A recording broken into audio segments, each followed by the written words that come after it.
Hello and welcome to the shop. A few weeks back, I went to the NSRA Street Rod Nationals in Louisville, Kentucky. A buddy of mine, I had mentioned I was going in one of my shop update videos on my other channel, and a buddy of mine, John Barnes, contacted me and said, when you get there, get a hold of me. Let's meet up at the car show and chat for a while. So we did. And we talked for about an hour and a half, had a great conversation, shared a lot of ideas, and John made this blank for me. Take a look at that. What this is, it is Alumalite and construction paper. Those are shredded up pieces of construction paper that he has put in a blank and are put in a mold and poured Alumalite in. Have no idea how this is going to turn. He hadn't turned one yet. This was one of the first ones he made. So tonight we are going to find out how this turns. I'm keeping my fingers crossed because I think it's absolutely incredible looking, and I hope it turns and looks amazing. Let's see what we can do with it. Recently, a subscriber asked me if I would tell a little bit more about the pin kits I use. So I'm going to start doing that in all my videos. This is a chrome and gunmetal Gatsby kit. I purchased this kit from Penn State. There's your part number right there. The Gatsby is great. The tubes come pre-scuffed. You don't have to do any additional work to them. They're ready to glue into the blanks. So let's go ahead and get our blank marked. And something I'm going to do that I've been doing a lot lately is, in order to avoid blowout on a blank, I'm going to go ahead and drill the blank first just past my hash mark. Then I'll take it to the bandsaw and cut it off, and I won't have to worry about any blowout on the blank. I can also cut much closer to the tube, which saves a larger portion of the blank for possibly a second pin. My drill press does not have a stop on it, so what I like to do is take my tube, I'll hold it up against my drill bit, I'll leave about a 1/16 of an inch overlap at the bottom, and I'll go ahead and put a piece of tape on the bit. This piece of tape lets me know when I've drilled far enough into the blank, I can stop. Then when I go to my bandsaw, I'll be able to cut the blank right off, and there is absolutely zero possibility of chip out. I've got my blank held firmly in my vise, and I'm ready to go ahead and drill down to my tape marker.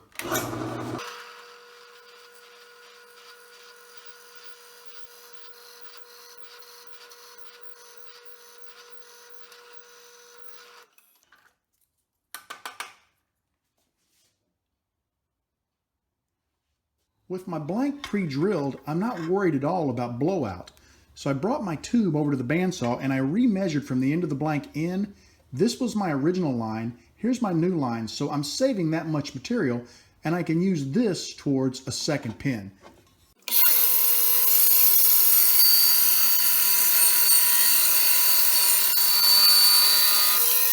With my blank cut to length, you can see I've got a perfect entry and exit hole. If we slide our tube into this end of the blank, and I'm going to flush it up right against the edge of the blank, we'll come over to this end and you can see we have maybe 1/8 of an inch. So when we center that tube, we'll be able to square this up very easily.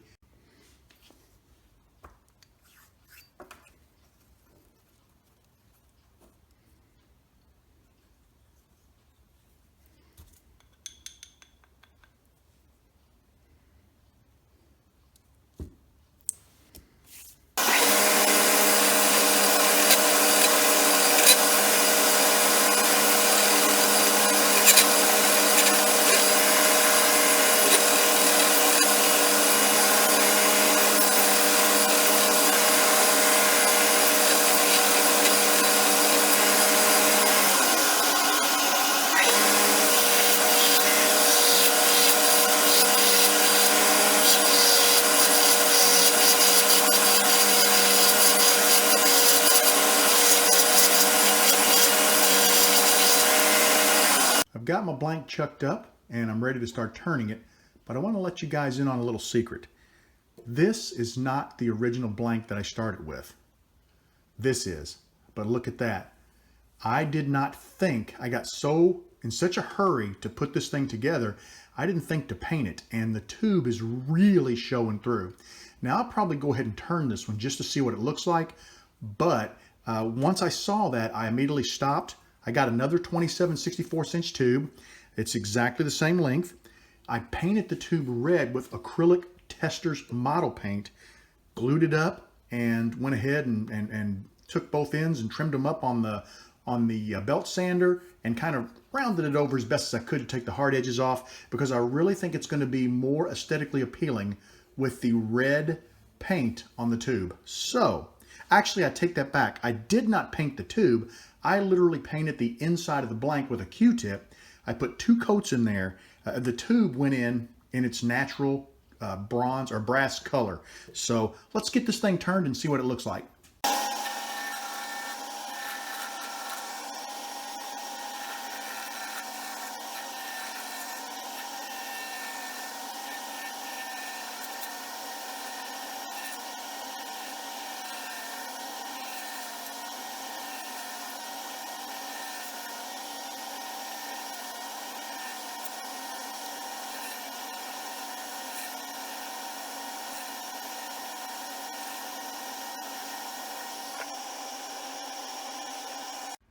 I went ahead and stopped at this point, and the reason why, this is looking really cool. You got a little spot there, and you got a little spot there, and it's not that I've done anything with the tool. What it is, you can see where it tore out. It's the actual piece of paper that has come apart, and I need to be real careful of that, because I don't want, my thought is I can take CA and fill that, and you'll never really know. It'll also kind of shine up a little bit, but I want to be extremely careful. So I'm going to take the time to sharpen my tool, and then I'll come back and see, you got a little piece there too, and I'll come back and do a little more finishing, and at the end, if I see any of that, I think I can fix it with CA. It's really a cool looking blank though. I'm liking it. All right, let me get my tool sharpened. I'll be right back.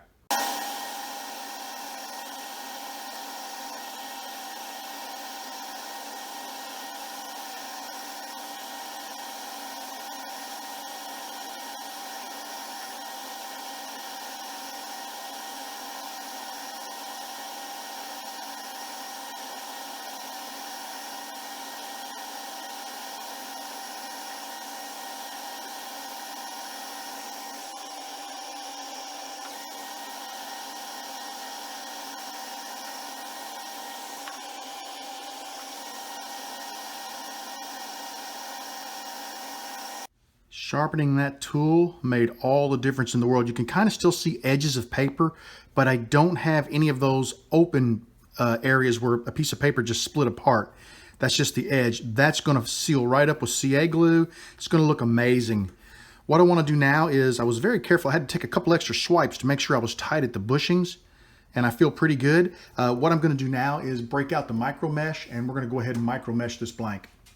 I get a lot of people who will contact me, and especially when I do a CA finish, and they'll say, Bob, you know, I'm doing what you're doing. I'm putting 5 coats of thin, I'm putting 3 coats of medium, and when I micro mesh, I'm taking it all the way back down to the wood. Now that's not going to be an issue right here, but I want to talk about that. You can see this set of pads, they look really nice. They're relatively new, and you can see this set of pads, they're about worn out. When I do acrylic, I use a newer set of pads, one that's going to be able to chew into that acrylic, build a nice slurry, and sand and smooth that blank. When those pads wear out, I keep them for my CA glue finish. And the reason why is I don't want that much aggressiveness. I just want to be able to lightly smooth the blank. The other thing is, make sure when you sand with micro mesh, whether it be cleaning up a CA glue finish or sanding up an acrylic blank, slow your lathe down as slow as it will go. That is key. If you're going too fast, if you try to take a shortcut because you think, wow, I can really get into it, you're going to put deeper scratches. More scratches is going to be harder to get out of your blank.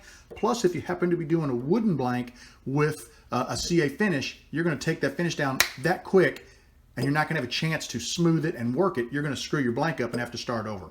All right, let's micro mesh. I always like to wet my pads when I micro mesh. And you can see the slurry building up on the back of the pad. That's what you're looking for with acrylic, because you're actually removing material. See that?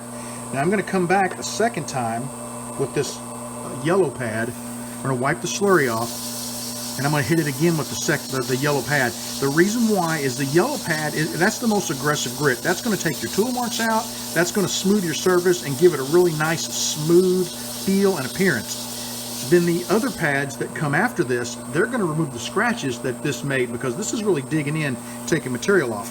Always wipe your blank between grits, And the reason why, you don't want the slurry, you don't want the grit that comes off of that pad, because these pads are like sandpaper, and this grit will come off of them. And as it comes off, if it stays on your blank, you're just going to grind it right back in.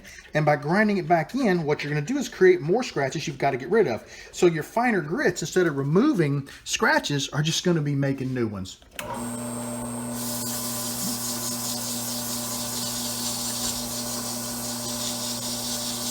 On the second pad, you also want to work it until you build a slurry. That's not quite a good enough slurry yet, so we're going to re-dip it.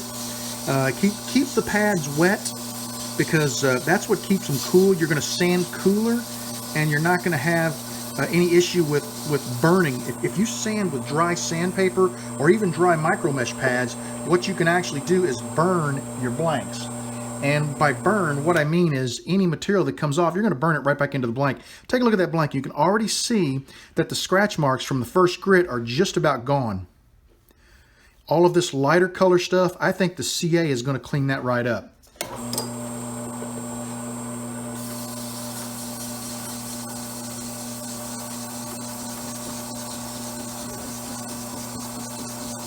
Third pad, you ought to be able to get a little slurry with as well. See it coming up behind the pad there, or behind the blank?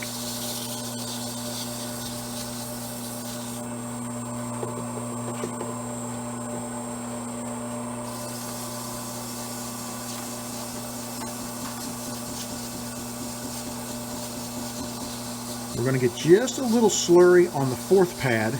Not as much, but you can see it building up. That's a good thing. That's what you're looking for. The last two pads, the light blue and the gray, you're going to get very little, if any. Let's turn it off and take a peek at it. Look how smooth it looks. All the scratches are coming out of it. It's looking really nice. These last two pads, even though you won't get a lot of slurry, you want to work them. Really work them in, especially the gray pad, the very last one, because that's the one that's going to put that final scratch-free coat on there. You can see we're getting a little bit of stuff, not much. And now for the last one, and this is the one we're just going to work in. We're going to really just get down, and I move the pad forward as I work it. That way I've got fresh water on the back of the pad that's getting put down on the blank, keeping it cool and really just polishing that surface. I'm going to go through it twice. I work on acrylic blanks. I work the most with the yellow pad, the first one, and the gray pad, the last one.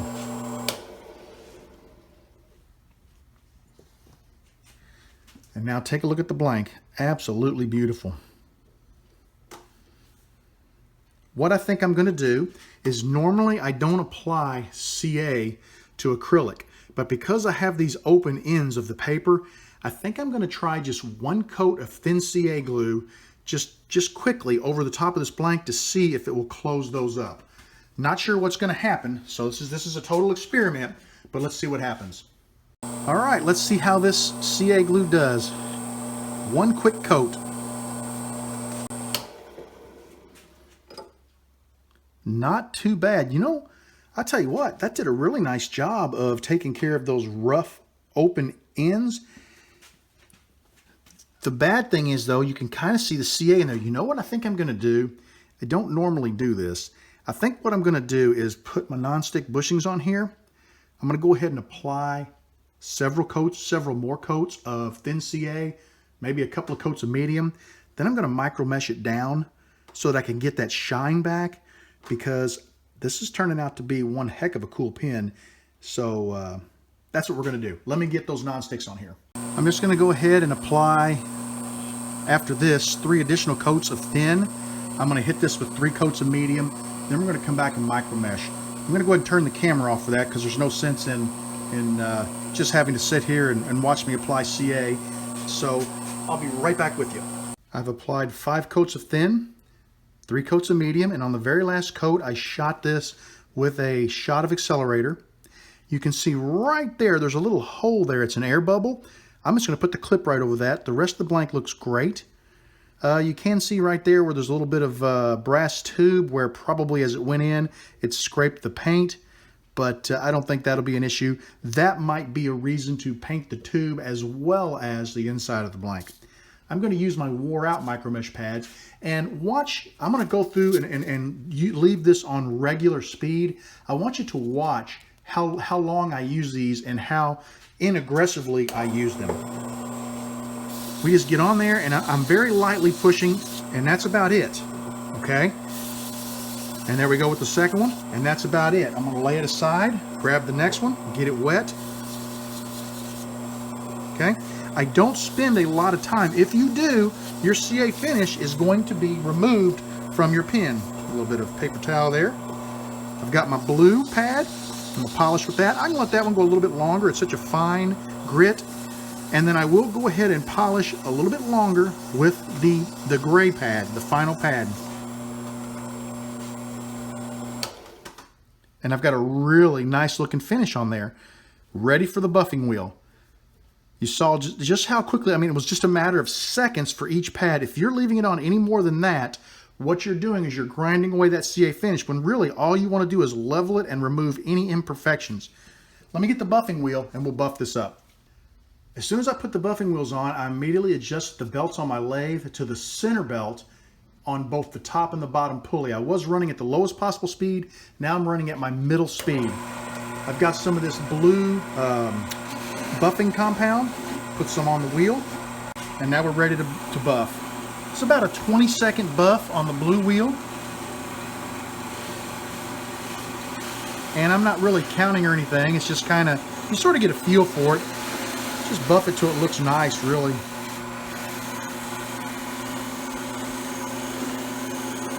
You'll see kind of the haze and everything just sort of disappear. It'll start to pick up a tiny bit of a shine. It still won't have a great shine until you get over here on the cotton wheel.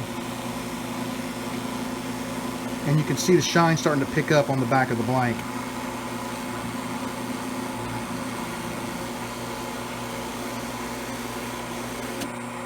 Ooh, almost let that one get away from me. Now, if you take a look at that, that's beautiful. Let me get you into focus a little better. There we go. All right, let's get over to the assembly table and I'll get this pressed into a kit. I'm really looking forward to getting this assembled into the kit. The blank turned out beautiful. Take a look at that. Let's go ahead and get the front piece pressed in. This is a little threaded section that the nib will thread onto. I want to make sure, I'm looking for this little chip. I want to make sure that's on the back so that I can cover that with the clip. We're going to slide this into the press. And I had a couple of people comment that it looked like I might be having some trouble with this pin press. Actually, this pin press is far easier to use than my previous press, in my opinion, but I'm coming at it. You can see how my arm is kind of at an angle. The tripod is right here. I can't approach this press straight on. Any pin that I've done where I've approached the press straight on has been super simple.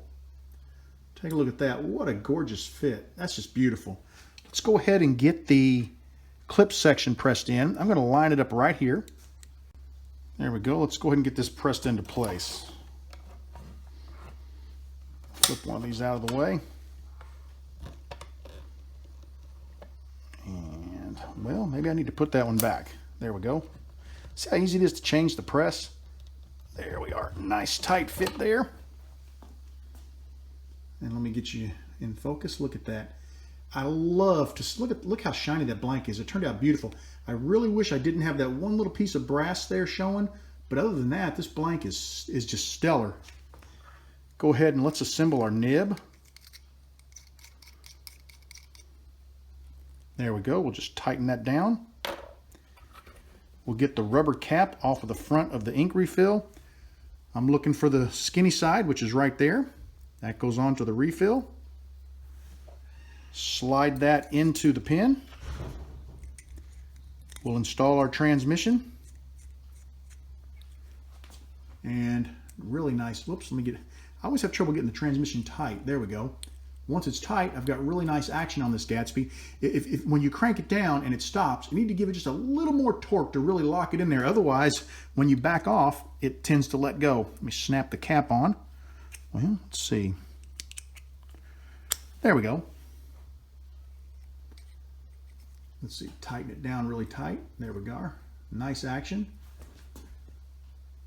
Really a cool looking pin. I think the gunmetal looks really good with it.